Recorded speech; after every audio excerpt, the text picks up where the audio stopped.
اچھا دوسری طرف یہ ہے کہ جس مثلاً ہمارے یہاں ایک قصبہ ہے جس کے سامنے سے گیس کا جنکشن گزرتا ہے، گیس نہیں ہے اس قصبے میں، اس کی وجہ سے وہاں پر کاروبار، ان کی آمدن، ان کے سرمایہ کاری پورے قصبے کی بند ہے۔ میں یہ ریکویسٹ کرنا چاہتی ہوں کہ دمدم میں گیس کے کنیکشن دینے چاہیے فوری طور پہ، کوئی ایکسٹرا آپ کا پیسے نہیں لگیں گے کیونکہ وہ گیس پائپ لائن کے جنکشن کے اوپر ہے۔ ہمارے حلقے میں موبائل کوریج ہی نہیں ہے سر، موبائل کوریج نہیں ہے، اور ہے بھی 3G 4G کے نام پہ ایک مذاق ہے۔ لوگوں کو پتا ہے کہ جب میں حلقے میں جاتی ہوں کہ یہ تو فون پہ یہ اس کے ساتھ ہم رابطہ نہیں کر سکتے، وہاں پر جو یونیورسل سروس فنڈ ہے وہ کھا پی لیا جاتا ہے، اس کا پتہ ہی نہیں ہے کہ کیا ہے یہ جو اور جو وہاں پر بلینک ریجنز ہیں اس میں موبائل سروس کا میں مطالبہ کرتی ہوں۔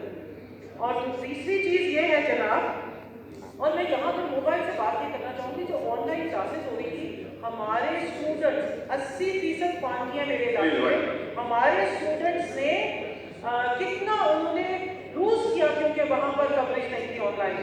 ظفرآباد تحصیل کی سڑکوں پہ لگتا ہے کہ بم پھاڑے گئے، گاڑی آپ چلائیں نا تو اس طرح گاڑی ہوتی ہے، ایک طرف یوں ہوتا ہے اور ایک طرف یوں ہوتا ہے، جیسے کہ کوئی سرکس سے گاڑی چلائی جا رہی ہو۔ اناج بازار تک نہیں لے کے جا سکتے، بارش ہو جائے تو اس کا مطلب ہے کرفیو لگ گیا، لوگ اپنے گھروں میں سے نہیں نکل سکتے۔ اور وعدہ کم بھی نہیں چلاتا، کیوں؟ مجھ سے زیادہ تو آپ کو پتا ہے، وعدہ کرنے اسے بھی لگاؤ سر، ایک منٹ سر، پلیز ایک منٹ، میں اپنے حلقے کی بات کروں۔ وعدہ کھمبے لگانے کی نہیں دیتا، آپ بانس کے اوپر جب کھمبا لگاتے ہیں تو وعدہ آ کے آپ سے بتا لیتا ہے کہ آپ نے غیر قانونی کام کیا ہے، تو وعدہ کے وہاں پر کھمبے لگنے چاہیے، میرے حلقے میں وعدہ کے کھمبے لینے چاہیے، اور یہ وعدہ پوری ختم ہونی چاہیے وعدہ والوں کی۔ اور یہ جناب یہ اور یہ اسی سلسلے میں یہ جو ہم بنا لیتے ہیں کھمبے، اس میں کتنی جانیں ضائع ہوتی ہیں اور کروڑوں کے ہمارے مویشیوں کا ہمارا نقصان ہوتا ہے۔ اور سر یہ دیکھیے وہاں پر 80% پانسی ہے اور یونیورسٹی نہیں ہے، ہمارے ہسپتالوں میں CT اسکین مشینز نہیں ہے، لوڈ شیڈنگ تو پورے پاکستان میں مسئلہ ہے، اتنا لوڈ یہ ہے، اور کروڑوں کا جو بجٹ آپ دے رہے ہیں نا پنجاب میں ایجوکیشن کا، ہمارے اسکولوں میں 25 بچے سے زیادہ بچہ نہیں، کیونکہ معیار تعلیم نہیں ہے۔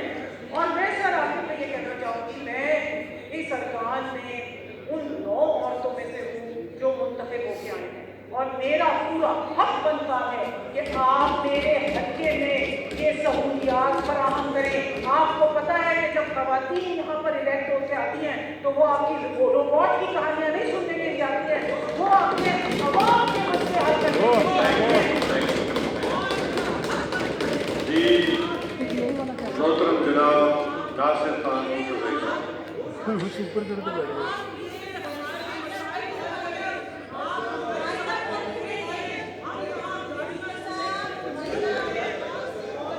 جی بسم اللہ الرحمن الرحیم۔ محترم ناصر خان چودھری صاحب۔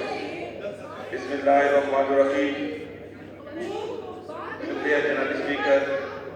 سب سے پہلے تو میں وزیر اعظم پاکستان جناب عمران خان صاحب کو اور اس کی ٹیم کو بہترین بجٹ پیش کرنے پر مبارکباد پیش کرتا ہوں، اور انشاءاللہ یہ بجٹ ہمارے ملک کی